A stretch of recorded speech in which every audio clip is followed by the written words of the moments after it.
അവരുടെ പെർഫോമൻസിൽ ഞാൻ ഒട്ടും സാറ്റിസ്ഫൈഡ് അല്ല. നിങ്ങൾ ഈ വീഡിയോ കണ്ട ശേഷം അനീഷ് കാണിച്ചത് എത്രമാത്രം ശരിയാണ് എന്ന് നിങ്ങൾ താഴെ ഒന്ന് കമൻറ്റ് ചെയ്യണേ. അനീഷ് ഇത്രയും വലിയൊരു ചതി ചെയ്യുമെന്ന് ആരും തന്നെ പ്രതീക്ഷിച്ചില്ല.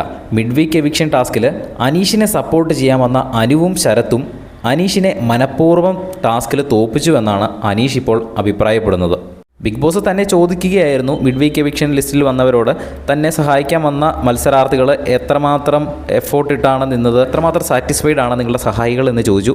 ആ സമയത്താണ് അനീഷ് പറയുന്നത് അനുമോളും ശരത്തും അനീഷിനെ മനഃപൂർവ്വം തോൽപ്പിക്കാൻ വേണ്ടി ഗെയിം മോശമായി കളിച്ചു എന്ന്. അവരുടെ ഗെയിം കണ്ട ആരും തന്നെ പറയില്ല ശരത്തും അനുവും മോശമായിട്ടാണ് കളിച്ചതെന്ന്. അത്രയും ആത്മാർത്ഥതയോടുകൂടി തന്നെയാണ് അവർ കളിച്ചതെന്ന് നമുക്ക് കാണുമ്പോൾ തന്നെ മനസ്സിലാകും.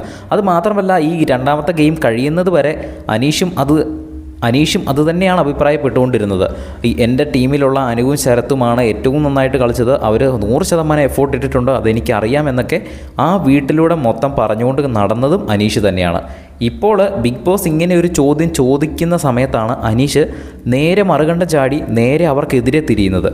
എങ്ങനെയാണ് ഇങ്ങനെ പറയാൻ സാധിക്കുമെന്ന് നമുക്ക് മനസ്സിലാകുന്നില്ല.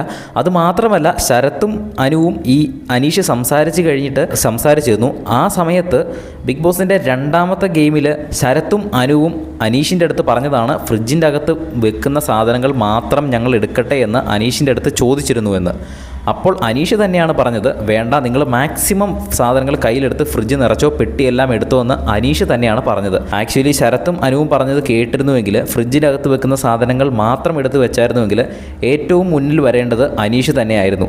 അവിടെയും അനീഷ് പറഞ്ഞതുകൊണ്ടാണ് ആ ഒരു ഗെയിമിൽ തോറ്റുപോയത്. അനീഷിൻ്റെ എന്ത് സ്ട്രാറ്റജി, എന്ത് ഗെയിമാണ് എന്ന് പറഞ്ഞാലും ഇതൊക്കെ കണ്ടു കഴിയുമ്പോൾ ജനങ്ങളുടെ മനസ്സിലൊരു വില്ലൻ സ്ഥാനം തന്നെയായിരിക്കും അനീഷിന്.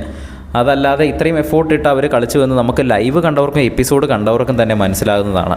എന്തായാലും ഇപ്പോൾ അതുകൊണ്ട് തന്നെ മിഡ് വീക്ക് എവിക്ഷനിൽ വന്നവരെ സപ്പോർട്ട് ചെയ്യാൻ വന്നിരുന്ന സഹായികളെ എല്ലാവരെയും ഇപ്പോൾ ബിഗ് ബോസ് ഷഫിൾ ചെയ്യുകയാണ്.